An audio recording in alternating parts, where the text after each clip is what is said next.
Muito bem, vamos falar então dos santos da nossa Santa Igreja. 15 de julho, segunda-feira, dia de São Boaventura, doutor da Igreja.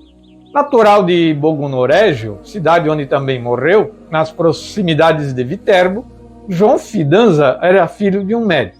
Percebeu logo que não queria seguir a profissão do pai.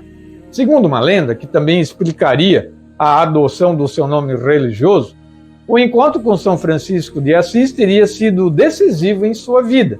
De fato, quando era criança, o santo o curou de uma doença muito grave e, fazendo o sinal da cruz em sua testa, exclamou: "Ó Boaventura!".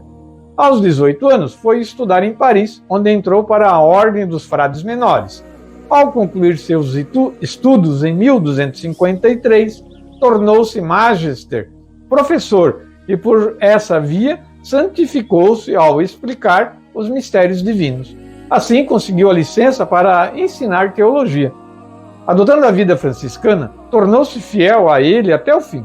Em 1271, ao voltar para Viterbo, ofereceu sua contribuição para a resolução do famoso conclave, o mais longo da história, que elegeu seu amigo Gregório X. Este Papa, 2 anos depois, o consagrou bispo de Albano e cardeal, confiando-lhe a tarefa de organizar em Lyon um concílio para a unidade entre a Igreja Latina e a grega. Precisamente durante esse concílio, após fazer 2 intervenções, Boaventura faleceu em 1274. Na terça-feira, 16 de julho, dia de Nossa Senhora do Carmo.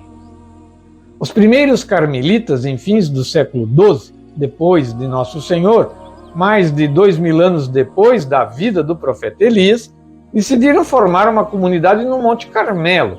O Monte Carmelo é conhecidíssimo pela sua beleza. O nome significa jardim. Os primeiros monges eram cavaleiros cruzados que, cansados da violência daquelas guerras para reconquistar a Terra Santa das mãos dos mouros muçulmanos, ali se refugiaram, sedentos de uma vida mais autenticamente evangélica. Dedicaram uma capelinha à Virgem Maria e, sob sua proteção, imitavam suas virtudes. Chamaram Maria de Senhora do lugar, segundo os costumes feudais, e renderam a ela serviço de dedicação, doação dos primeiros carmelitas. Os peregrinos e cruzados que os visitaram começaram a chamá-los irmãos da bem-aventurada Virgem Maria do Monte Carmelo, Ficou assim os carmelitas, então, Na quarta-feira, 17 de julho, dia do Beato Inácio de Azevedo e companheiros mártires. Esse beato nasceu em Portugal, na cidade do Porto, em 1527, filho de Dom Emanuel e Dona Vielante, ambos descendentes de famílias lusitanas ricas e nobres. Recebeu cuidadosa educação e tornou-se o administrador dos bens familiares com 18 anos. Após um retiro realizado em Coimbra, decidiu-se pela vida religiosa, entrando na Companhia de Jesus em 1548.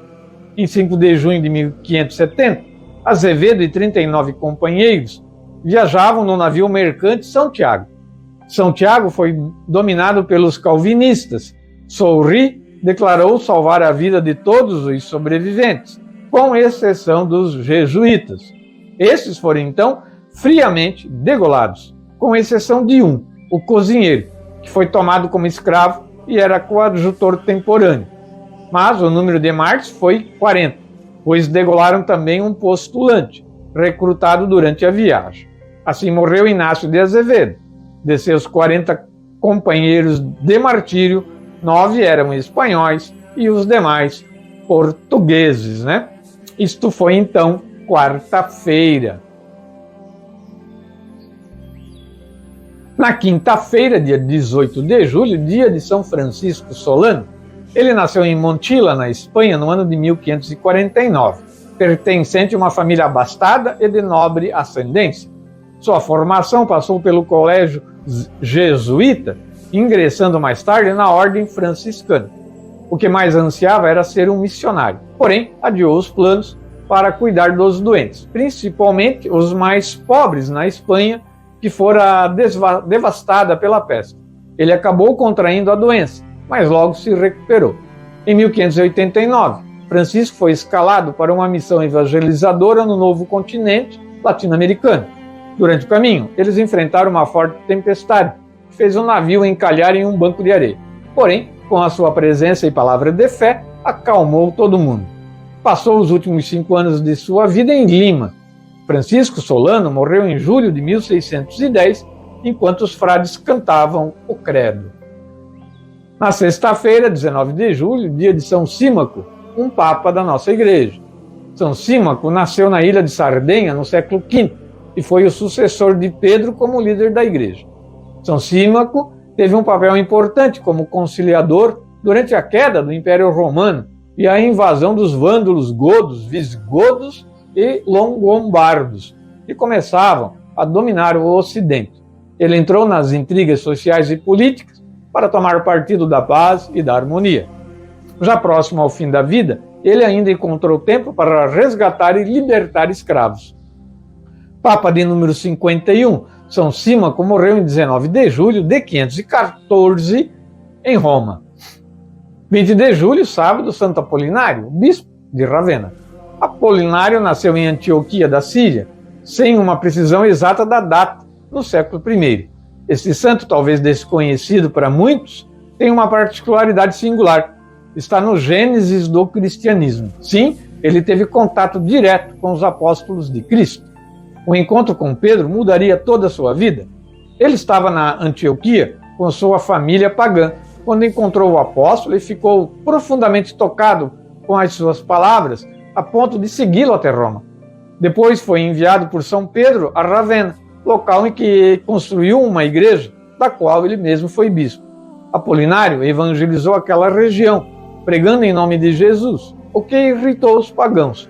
Por isso, sofreu torturas para parar de anunciar o evangelho. Uma vez foi espancado de uma forma tão brutal que quase morreu.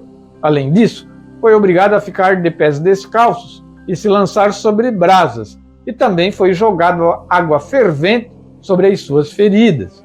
Apolinário morreu por volta do ano de 79, em Ravenna, após ser espancado por uma multidão.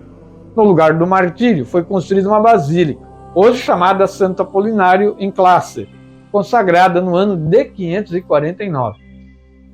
E hoje, domingo, 21 de julho, dia de São Lourenço de Brindisi.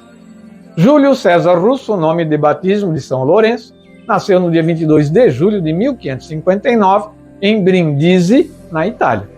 Atendeu ao chamado e ingressou na Ordem dos Frades Menores de São Francisco de Assis. Juntou-se aos Capuchinhos de Verona, onde recebeu a ordenação e assumiu o novo nome em 1582. Depois, completou sua formação na Universidade de Pádua. Voltou para Veneza em 1586, com a missão de ser mestre de noviços da ordem.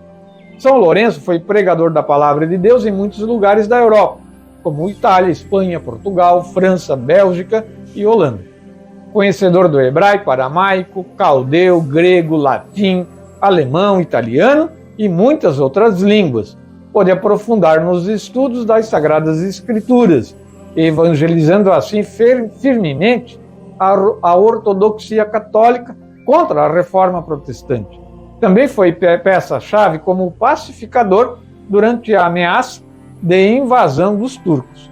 Lourenço faleceu em Lisboa, em Portugal, em 1619, quando voltava pela segunda vez em missão a Lisboa, né? Muito bem.